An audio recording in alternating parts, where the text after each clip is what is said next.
Now off the dribble. So we're going to start simple. Again, stuff we've already done in the last few weeks, which is a pound dribble pull-up, a crossover pull-up, and then we're going to review a little bit of our skip dribble and our hang dribble, just getting more comfortable with those hesitation rhythms that we introduced back in week 4 and start to think about combinations. So I like to think about it like puzzle pieces. Like I've got a bunch of different puzzle pieces. I could fit them together a bunch of different ways and build, lots of complex structures.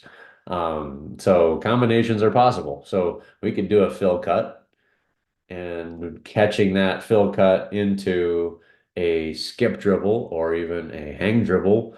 And then we could cross over because of how the defender was guarding that. And we could step back out of that crossover and pull the defense back to us. And we could re-attack the rim and maybe end up with our two-step floater. Like all of these pieces could be combined into one play. What we're going to start talking about going into week 10, 11, 12 is more on the decision-making side, is not pre-scripting this combination because it sounds cool and maybe it even feels cool and looks cool, but having each one of these pieces be a legitimate deadly threat to score. Like, and if you can keep each of those decision points, each of those moves as its own separate decision you're making, you can chain together a lot of different techniques and technical skills that go with a legitimate reaction to the defense. And that's where you end up with really amazing ability to improvise and create offense when it looked like you had nothing available, right? And this is where players like Kobe Bryant really succeeded, is that they were not pre-scripting this cool chain of moves that I really like to do together. It was anytime you make a mistake on defense, I'm scoring. So I'm just going to keep attacking you and like poking you from all the different levels. As soon as you make an error, I score and I never miss. And like if you never miss on every one of those 7 pieces, the defensive chance to stop you just becomes so low.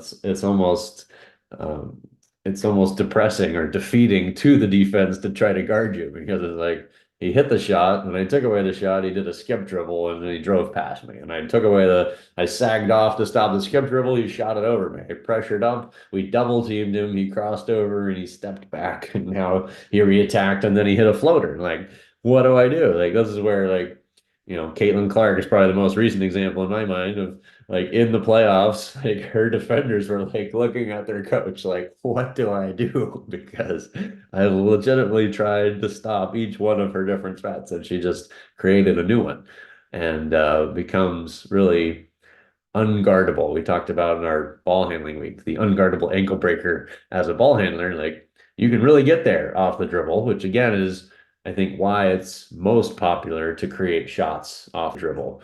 But again, I think this is like the third priority for us. If we can create shots off the catch or before the catch, create shots with limited dribbles after the catch, then we don't need to do a lot of this because honestly, this is a lot harder. Like, if I can score in one dribble or 0 dribbles, I'm probably being more efficient.